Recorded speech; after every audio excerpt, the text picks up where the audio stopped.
let's call this Port Commission meeting to order at 12:04. Let's see.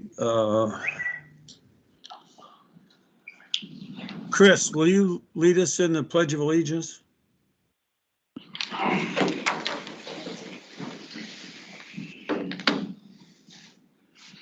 Pledge allegiance to the flag of the United States of America and to the republic for which it stands, one nation, under God, indivisible, with liberty and justice for all.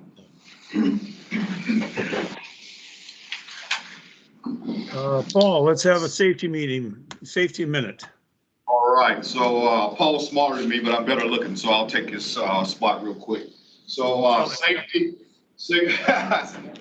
commissioner, we're gonna do the topic on 5 safety tips for walking on ice and snow, since we got plenty of it. And so the first one is, giving a little testimonials of what I've seen the last week or so, as far as people falling, in the neighborhood at home because they're not wearing the proper gear, or people falling out here on the port because we got so many different transitions as far as ice to snow, etc. And falling on your knees or your elbows is not going to be a comfortable thing, especially when we don't bounce anymore, for us. And so what we recommend is, walk slowly, because walking slowly and taking smaller, choppier steps will help you with your balance. Choose snow over ice if you have the choice. Wear the proper footwear, and Paul always makes sure that we have our traction devices, and we got to make sure that we wear them. So many people, they don't want to take the 2-minute time to put those on, so they rather spend months of aching or not getting better at all. And also you can shovel your paths. And lastly, if you got supports, as far as railings, etc., use those also for balance, and also these steep stairs as far as entering and exiting buildings. And so that's all I have, sir. Thank you, Ronnie. Mr. Chair. Yes. Before we go to item 4 on the menu, on the agenda, can we take a roll call to make the roll call official? That would be a good idea, Director. Diane, go ahead. Commissioner Kessler? Here. Commissioner Mackey? Commissioner Manculen? Here. Commissioner Baylor? Commissioner Robbins? Here. Commissioner Rodan? Here. Commissioner Seltzer? Here. Commissioner Thompson? Here. Commissioner Ward?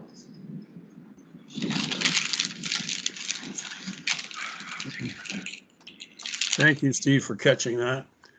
And I'll move on to approve. Yes. Just, one more correction to the attendance for the record is Commissioner Mailer is no longer on the Port Commission. There was a ordinance, I guess ordinance passed by the Assembly, recommendation made by the mayor. And with us now on the Port Commission in Paul's place is Simon Leszecki. And Simon is online, and I didn't want to go much further without acknowledging the fact that Simon is returning to the Port Commission. And welcome back, sir. Thank you very much, and hope I can be of assistance to you all. Thank you.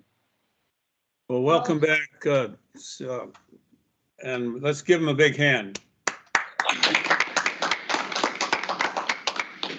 Okay, with that, sir, you Oh, can have wow, that's a long time since floor back. that happened.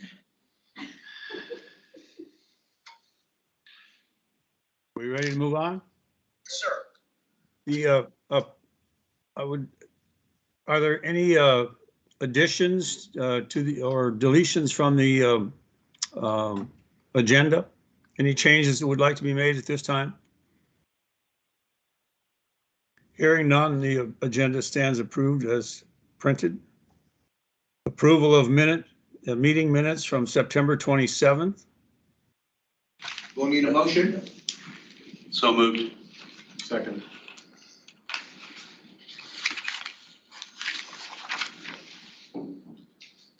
I'm sorry, where are we? So you've got a motion that's been approved and seconded for the approving the minutes. All right, thank you. Any discussion? Any changes? All in favor, signify by saying aye. Aye. Opposed? Minutes stand approved as read. Port Director comments. In the interest of time, since we've changed up the agenda this week to make some time to give the port commissioners who are physically with us here a tour of what's happened so far PAMP wise, because I don't think anybody has really had the chance to make the time to visit what's going on down here. I will keep my comments brief, and the staff will do their best to do the same to keep their comments brief. So I have one thing I want to mention, and that is that tomorrow is a scheduled Enterprise Utility Oversight Committee meeting. It starts at 11 o'clock. It's scheduled, they're always scheduled for an hour, although when you look at the agenda, there's like 4.5 hours worth of stuff on them 9 times out of 10. But it's scheduled for an hour, and one of the items on the agenda, not PAMP related, that I'll let John address those and Eric assist if needed, is a discussion on my email that I sent to the assembly, and then I also shared with the port commissioners regarding the Ship Creek small boat launch. Before they have enough information to sit down and make a decision, they wanted to have a little bit of a recap of the facts of the matter. And we're going to do that tomorrow. And bottom line, as you all know, is I have put nothing in the port's budget for 2024 to do dredging, maintenance, repair, or anything at the Ship Creek small boat launch, primarily because the municipality's lease from the railroad expired in August of 2022. We didn't want to rush into things in 2023 by just breaking the bad news to everybody that things were going to discontinue. So we had a handshake agreement with the railroad to go one more season, like we had a lease in force, but not further than that. So as a consequence of that, until the assembly makes a policy call with respect to whether or not there's interest in maintaining the boat launch any longer, I'm not spending a dime down there, because every dime we spend, for the most part, is coming out of the port's budget, which is created by user fees. And it's a facility that the port users get no benefit out of. Given the fact that we're knee deep in this modernization program, and the port's budget is better focused on that than focused on a facility that has approximately 700 users a summer, who we asked to pay an honor fee of $5 per launch and can't even get that. That I just can't see the need of investing any more port money into that facility without being told to do so by the policymakers. So we're going to have that conversation tomorrow, and at least remind them of all of that. And then the assembly is going to do what the assembly is going to do, and we will comply with whatever their final decision is. But rehashing all of those facts with them is going to happen tomorrow. It's first thing on the agenda for a meeting that starts at 11 o'clock in their regular meeting place on the first floor at City Hall. So I invite any of the port users who want to agree or disagree with my position on this to please show up and state how you feel. And I'll offer the same invitation to the commissioners if you think it makes sense what the position that we're taking. And our budgets are in, so the assembly has seen our budget and they know that there's nothing there. So we'll see where this goes. And that's all I have, Mr. Chair. May I ask a question? Yeah, go ahead. Steve, what is the amount of money that you didn't include in the budget this year that you spent last year to maintain that facility?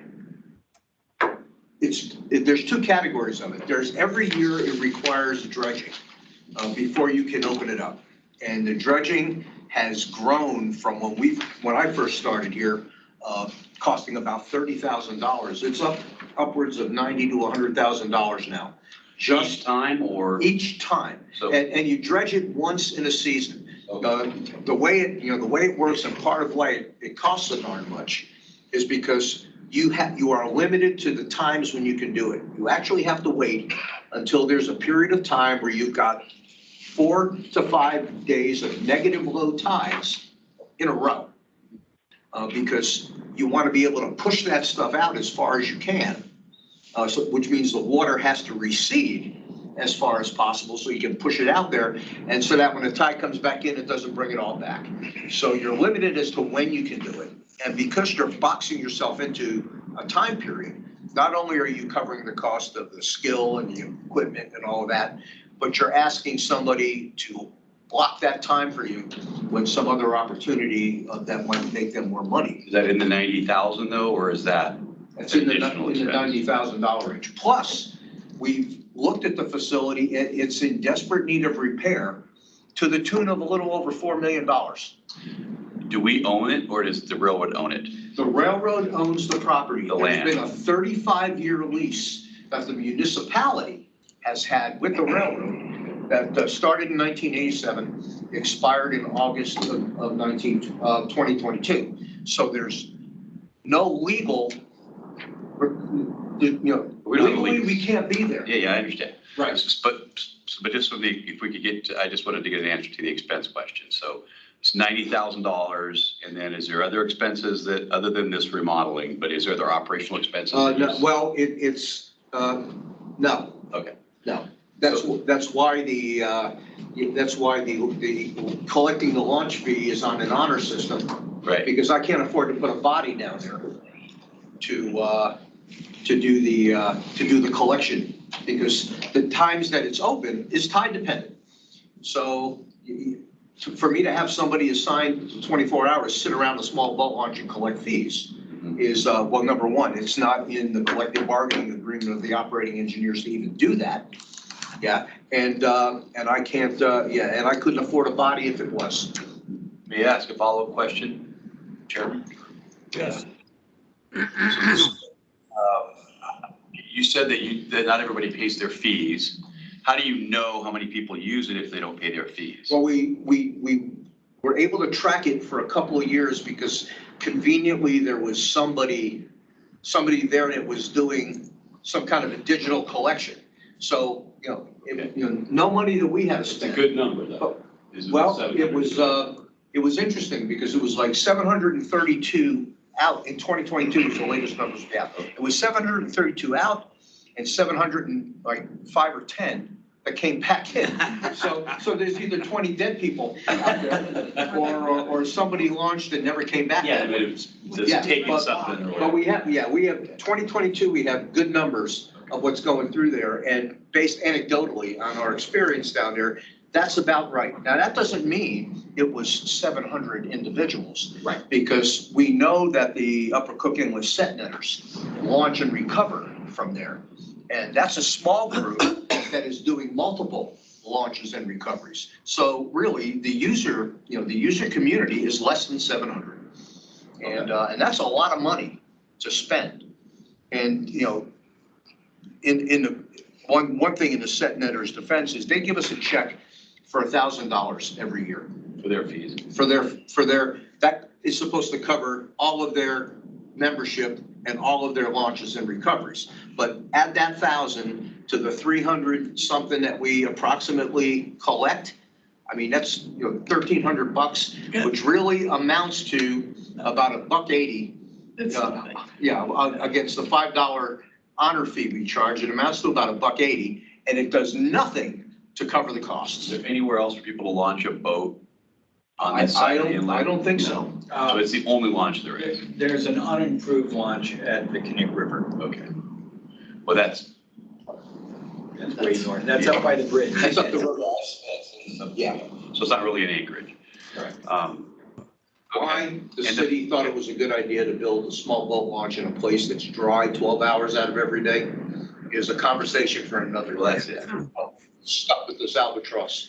So that's $90,000 and, you said it needs $4 million in improvements and, is that did somebody go through and do an estimate or Yes. is that just a guess? or- Nope, I got the numbers. Okay, and didn't we just do something down there? Wasn't there just a dedication last year or something that we did?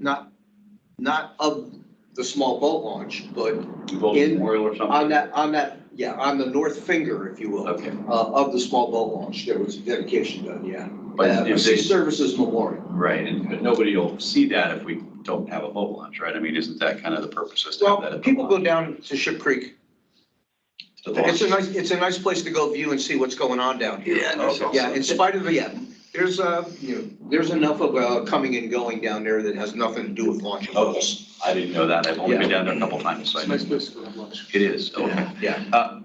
And so the 4 million, have you asked for the $4 million in your capital budget to No. do the improvements? No, So it's basically the port's position, you don't want to do. I don't want anything to do with it. It's not within, I think, a way to put it is, it's not within our operating charter, really. No, Our it's not. scope, yeah. So I think that's that's the way It I. could be though, right? I mean, they could tell you, Well, they could, and I guess that's what I'm waiting for. I'm waiting for If somebody they to give tell me you- instruction versus Yeah. volunteer. It is sad that- My challenge being Sad that, that a town again, called Anchorage won't have a boat launch. yeah, we need a boat harbor. We need a boat launch. Well, it sounds to me like it should be under the parks. I was about to say, Well, this Parks- screams yeah. Parks and Rec, doesn't it? It screams Yeah. Parks. I didn't mean to and Rec. spur a debate about who should do it. I was just trying to get facts because if there's going to be a hearing and you're asking us to go down and, Yeah, you I know, think that's right. I might be there anyway, I can't remember. the biggest driver for, it's a facility. A couple of observations. Number one, does it make sense for the port to spend $4 million on railroad land? And number two, there doesn't seem to be any revenue stream to support it. It's not the port's land. It's not even the municipality's land for that matter. And Steve, I'll put this to you and the commissioners. Would it be of any benefit for us to either to support your position officially? Do you feel that would help you make your case? It certainly wouldn't hurt. What's the will of the board? I don't want, this board member thinks that it would be politically not a good idea to take an anti-small boat launch stance when we could work through and negotiate where it should be. I would rather not put my stake in the ground so soon in the process. Good point. Yeah. Any other comments? My opinion is that Anchorage needs a small boat harbor and the cost of dredging it isn't a reason for the port not to manage it. There may be other reasons that make sense, but if the assembly decides to allocate $4 million in capital expenses, we build lots of things on leased land. So the fact that we don't own the land really doesn't, I mean, it's a fact, but it's not, I lease land to builders all the time and they build stuff on city land and they're gonna own it for 99 years. They're gonna own the building, but I still own the land. So there's no problem with the railroad leasing it. It's a decision as to whether or not the city wants a small boat harbor. And I am like the other commissioner here. I don't believe that this is a political, boaters are an active, vocal, I don't want to. influential group of people. And if I would prefer not to take that stance at this point until I've got a lot more information. Because initially my thought is that we need a small boat harbor and we should suck it up and spend the 90 grand to dredge it. But there's other issues and I'm not saying that, I just don't have all the facts. So. Yeah, and I'm sorry, go ahead, Maggie. I don't think it's the issue isn't whether or not we need it or the Anchorage needs it, but who's gonna pay for it? Correct. That's the issue. Funding, that's the funding. Correct. Yeah. And if somebody wants to approve the $90,000 in your budget, I mean, again, we're in the middle of a port Additional. modernization process, so we're spending $1.8 billion to rebuild this port. 90 grand seems like a small price to pay for people to launch their boats. But the 90 grand is a recurring charge that the I get it. users are paying, which is the problem.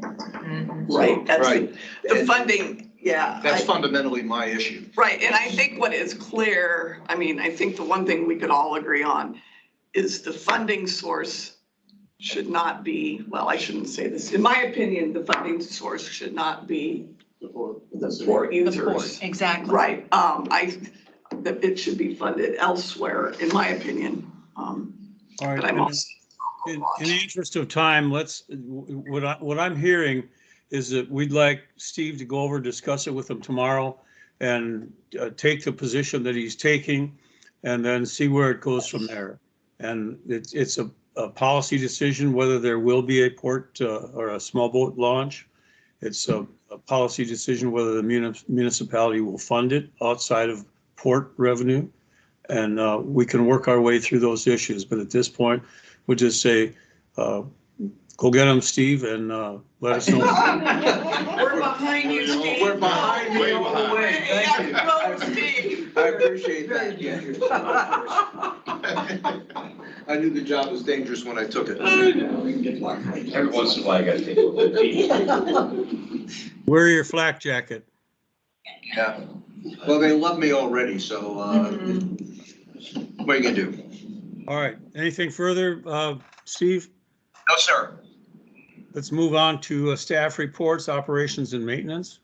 All right, Steve, I got your back, man. I got a Kevlar helmet for you for the small boat launch. Thank you. We already shut that down for the season, so successful shutdown with that. We had our last cruise ship in September. It was 3 this year. I expect more next year. We had military vessels, about 5 this year. Expect about the same next year. 5 is a good number. 5 cement vessels at the new PCT this season. So we learned a lot what's working and what's not working, and we're brainstorming and collaborating on getting that tightened up. South Float has also been removed for the season. As far as also with DOD, the military collaborated with them as far as getting the fence line reestablished for some trees that fell over from the J Bear side. And, the maintenance guys are doing a heck of a job out there. We couldn't get this done without them. Plenty of helping the needs of the 9 stakeholders, providing services with a smile. We like to always say majored in the majors. And my last thing, they got recognized for the awesome snow removal they did this year, last year, and now they're already back on it this year from the about 30 plus inches that we've already received. And so that's pretty much it for the maintenance and operations. Can you go up the hill? Which one you want to go up? Slowly? Just go up the hill, go make a few passes through the neighborhood, come on down. Oh. Maybe just Lay it on. just make a. Well, That is that close to breaking the law. No, it's beyond breaking the law, I know. I think I'm going to be glad I'm not on that trip today. Oh, no, we got you ready. All right. Engineering. Yeah, so there's a couple pieces, moving parts on the PCT. We're getting ready to start some projects once the MARAD grant additional funding comes available. There'll be some safety improvements on the PCT, adding some guardrail, things like that, as well as paving the backlands and protecting, putting up guardrail to protect the fuel piping out there that's exposed. Working with the contractor, Pacific Pile and Marine, on the warranty list. The 1-year warranty period just expired, so working on writing items there, including replacement of the valves that were damaged on the P-well lines, and on top of that, replacing those valves, we're getting ready for a line soak next year to put those all those POL lines into use. So we had some good news. Our valves, we finally got those into purchasing, and hopefully will be ordered and show up in a couple months. I think about 10 weeks is what we're looking at now at this point. And then working with Marathon Star to get the line solar company next spring. So that's kind of what's going on in PCT. We got a report from an underwater inspection that was done on the piles and fenders on the terminals in PLL1, PLL2. And so to be expected, a lot of those piles and fenders are in pretty rough shape, and we're going to start putting together a plan for replacement of some of those priority fenders next year.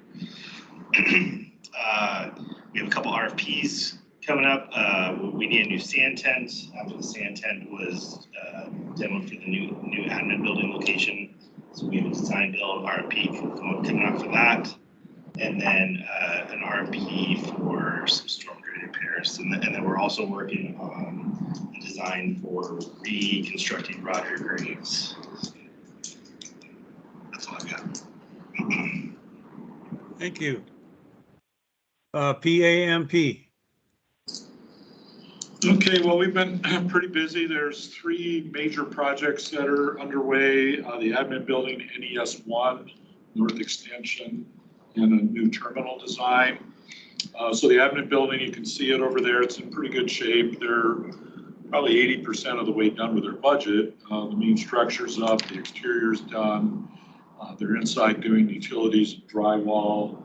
You can actually walk through there if you want. I don't know. It's on the plans to stop and take a walk through. It's going pretty well. There's been a number of change orders. The biggest headache we've had was they ran into some contaminated soil when they were doing utility tie-ins, and it's extra cost, and it was kind of a nightmare with that. But we're getting through that. So it's in reasonable shape, and I think April is still our date for trying to move in. We are going forward with a RFP for furniture, fixtures, and equipment. So we have about $300,000 worth of new furniture going in there. And we have some work for the IT. So the municipality has to put in a bunch of stuff. So we have internet connectivity, clocks, fiber optics, cables, all that stuff. So there's more than just the contractor. There's other pieces going on for that. NES1, that's a North Extension stabilization. They're kind of winding down and more or less stopped for the season. There might be a little bit more stockpile of rock that happened over there. Next year is the big year for the demolition, where they'll remove the sheets and the soil. We still don't have our permits. They're doing a good job of trying to get those. The big issue is PFAS. That's the forever chemical.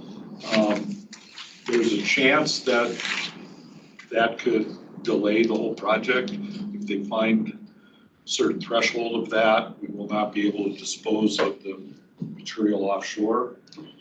And that creates a huge issue. Question, were those chemicals, do they think those came with when we, Well, nobody knows. Have they been there forever? They could have come down the hill from the base. Right, that's in what I was wondering. rainwater, or they could have migrated in with the imported fill. They may have been in the, what they're saying is they're finding them everywhere. Every time that Shannon Wilson's testing, and there's the rumor we have is everywhere they've ever tested for, they found. I mean, like everywhere around the port or everywhere? Everywhere in the world. Okay. It's kind of a Everywhere, or?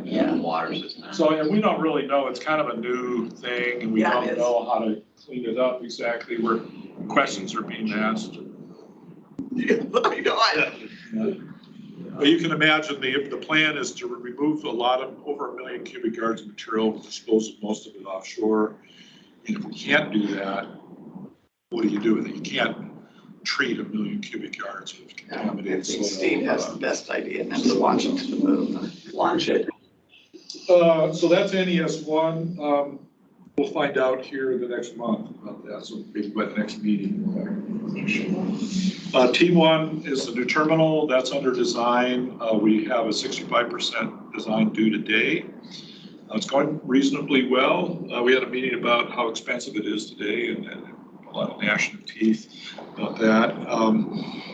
There's a lot of user input and design development items. We've had some meetings with Tote and Mattson talking about how to get pedestrians on and off, about the phasing plans, about where the Steve Ward building, the restaurant and break facility will go, what that will look like, and a few other items. So as the design progresses, we uncover different things and deal with them. So there's quite a bit of work that's gone on for that. That's going pretty well. So those are the main three projects. And then I have some internal things I've been working to try to help with. The south floating dock may silt in, and we may have difficulty getting it installed next year. Mike is working on some options to dredge it or find out if that's the case. If we couldn't get that in, or even if we could, we might want a north floating dock. The existing one's kind of old and so ratty, they don't want to put it back in. So I'm working on a design for a new north floating dock, which would also possibly be used for them to work up there when they're doing their demolition. So in-house design of that. Did an in-house design of a gangway and worked with Mike on that for the PCT. Once we get the Merit funds, we can put that out and get a little gangway for that. I'm also working to support Mike on the vendor projects, doing some in-house design work on that. So we can play engineering a little bit. We'd like to do that. And then a couple of RFPs that we're getting ready to put out. We mentioned the FF&E, the furniture, fixtures, and equipment for the admin building. That's ready to advertise. We did put out an RFP for project control support, which is scheduling and budget review for the camp and production. We selected a person, a firm for that, and we just got the notice that we can negotiate with them. So hopefully by the next meeting, that firm will be on board in doing that. We're talking about doing some investigation of tsunami standards that are coming out and hiring somebody that can help us go through that and understand what that might mean to us. So we had some discussions about that. And then we're also talking about an RFP for general PAMP engineering support, similar to the term contract that Mike has, where we would be able to get some surveyors, inspectors, maybe some CAD support, and other people that could help us. Various tasks. Once this thing gets under construction, we might have special inspections and things like that. So that's about to go on. So that's the end of my report. Thank you. Cheryl. Okay, so the report that you have in your packet is through September. We are behind. The quotes up the hill are a tiny bit behind, maybe 35 to 45 days. So I figured good information is better for you folks rather than having things change. So this is through 9/30, so 75% through your budget year. Everything is we have, when Steve and I reviewed it, we have no concerns over meeting the revenues that we budgeted for next year. So if there's any questions on any of the revenue streams, I'm happy to field those anytime. We have the expenses on there as well, which seem to lag. If you're looking at, 75% through the year, our budget expenses are mainly about 67%. And some of that is just due to postings and paying bills and things like that. So by the end of the year, we expect to be in right under budget, maybe by $2 is the hope. So we have everything lined out for you for your miscellaneous revenue detail to give you an idea of some of the smaller charges that get billed for and that this port provides for the users. So that's on there as well. So if anyone has any questions on the number page, I can take those. We can move on, talk about the tonnage. Cheryl, are you taking over under bets on the $2? Well, I think I need like a, what do they call that? What is I need $10 at least.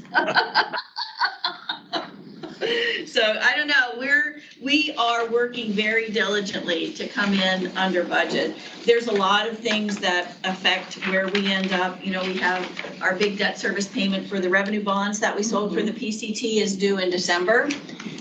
We have interest that we pay on our line of credit, which is where you'll see those all under your debt service line.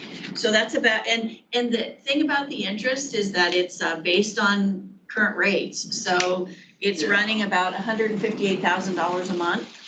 So when we did the budget for 23 and 22, the rates were much lower. So we had to, Steve and I have the ability to, once the budget's appropriated, we can move between line items, but that also means shortchanging professional services, legal, where we can find the money. So we kind of finesse that a little bit.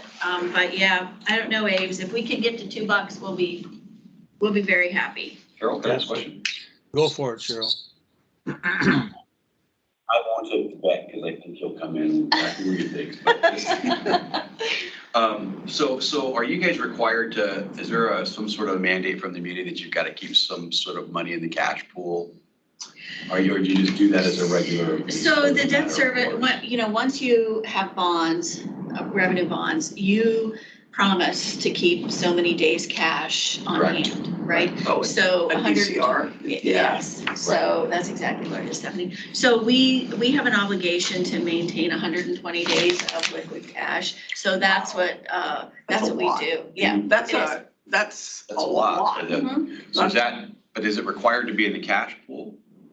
So that would be a Ross question. I don't know exactly how he manages. I know that we have a cash balance so the cash balance that we have on here is what we have that lives in 570, which is our port fund. So that's what we have. And then, one of the other things that you might hear is that, we're paying all of our expenses for NES, and then the state of Alaska, it reimburses us. So we potentially have a zero net discharge to our cash, but we're basically the bridge funding, right? So we pay Manson, and then we submit the report, and then the state pays us back, which has been working great, but you have a quarter lag in that cash balance. So there's that, and we work it in Ross's group, and they manage all of the investments and do all that stuff. So when they move those things around, I believe it's, based on policies and procedures that he follows. And the 120 days is a municipal policy. Right, that's required. But when every time we go back and relook at the tariff and the rate structure that we have, the fact that we're required to keep that 120 days of cash on board factors into what we do with the rates. Oh, yeah. Of course, Right. give you the better. Right. Yeah, I would imagine also that the 120 days cash on hand would make it very attractive to investors when they're buying bonds, because that, they're not. There's liquidity to pay if the volume falls off in tonnage and all of a sudden we don't have any revenue, the lender will know you have at least, enough to cover liquidate 1 year or, the like. So, so that's kind of, it looks like potentially there's just a lot of cash, but it's all basic structure to try and make us attractive for the future financing that we might need. So I guess you could say like your plan's coming together. It's what everybody talked about in the models. It's what everybody planned for. So we're just working the plan. I'm sorry, I'm gonna ask about the cash again. Yeah. So that's 120 days of cash, and you do move it around because, Right, for investments, for the lag, but it's still a lot of cash that maybe you could dredge. I mean, you could, this seems like it's a lot of cash on hand that's not working other than maybe municipal investments, right? So Yeah. I think that's what maybe Ross can potentially, you might maybe have them like in investments. T-bills and things like that. Like market funds. Okay, that's what they're doing. Okay. Yes, I believe so, Stephanie, but Ross probably can. Okay, that makes more sense. Okay. Okay. Sorry. No, it's Yeah. I was going, oh my gosh, that's Yeah, leveraging. I do believe it is, and I think that there's the investment policy that the municipality adheres to muni-wide is like, I think T-bills and government-backed paper. Okay. So I think so. That's Okay. not my jam, so, but we can figure out, Ross could probably make us Okay. all or has been, but yeah, Have that's, about, so we have about $3.5 million in that cash flow account. I guess I could look, I get the report, but I Yeah. didn't look at your guys' Right. line, so. yeah. So I think, yeah.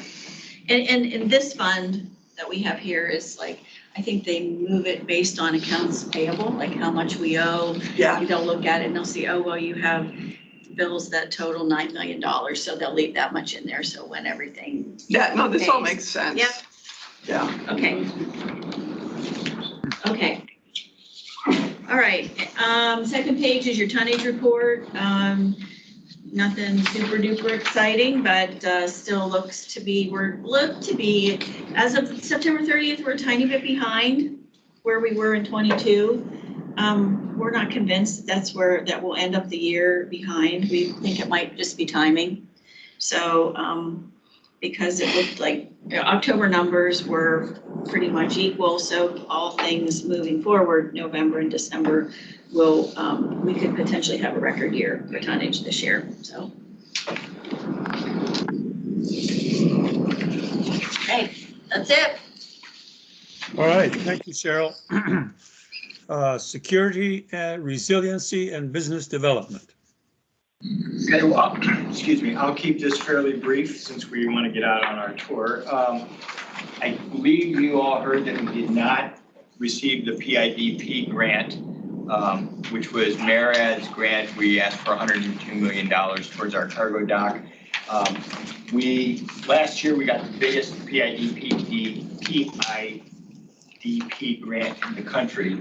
We were not particularly surprised about getting zeroed out this year, just because it was unlikely we were going to get the biggest grant last year and then come back and get an even bigger one this year. We basically asked for the same grant with this year's Department of Transportation. There's a family of grants that DOT has called MPDG, Intra, and Mega. We basically put the same grant application in. We're expecting to hear that grant before the end of the month. And about a week and a half ago, we got a last minute rush of questions about that basically indicates we're on the short list for what the awards would be. So right now, we're sitting and twiddling our thumbs while we wait to hear what happened. On other fronts, we're moving forward with our port security upgrades for our access control system. We're installing the hardware right now. And we expect to start rolling out the new badge system, probably starting in December. We'll start issuing the first badges to test the system and then start kicking it into high gear first quarter of next year. That's really what I have. I'm sorry, is that it, Jim? That's it. Okay, very good. What I'm going to propose that we do is move the driving tour down to the end of the agenda and go into commissioner comments. Any objection? So moved. So commissioner comments. Simon, you're welcome back. Thank you very much. I have no comments. It's for me now to get up to speed, and looking forward to working with you all. Thank you. It's hard for me to see here. You've got Commissioner Seltzer is online with you as well. All right, Commissioner Seltzer, how about you? No, I have no comments. Thank you. Okay, pick one, Steve. It's hard for me to see. I pick Peggy. No comments. Thank you. Commissioner Robbins? I got nothing to say. We're gonna go around the table, okay? Yeah, go around the table. Commissioner Coolidge? I'm good. And Commissioner Kessler? No comments. All right, good. Well, what about our next meeting? Any ideas? Well, if you keep on the same schedule, you're looking at January 17 as the third Wednesday of the month of January 2024. Yeah. No, you're every other month. Every other month. Actually, don't think I can do that. Okay, I'm good for either 24 or 17. I know that I'm out for the 17th. Not that How about 24? Is everyone available for 24? I'm available for all of those Wednesdays. Simon, out. Steve, let's set the next meeting date then for January 24th. All right, I will be there in spirit on the 24th. But don't let that stop you. There's far and away more capable people to run this meeting than me. Well, they do team meetings from the beach. Not this beach. This beach is a little icier. Yeah. All right. So what I suggest now that we adjourn and you guys go take your driving trip and don't get stuck. I would entertain a motion to adjourn. So moved. Second. Any objections? Hearing none, the meeting is adjourned. Thank you. All right. Thank you all. Thank you. So you know Cheryl, what we did? I'm going home. So you know we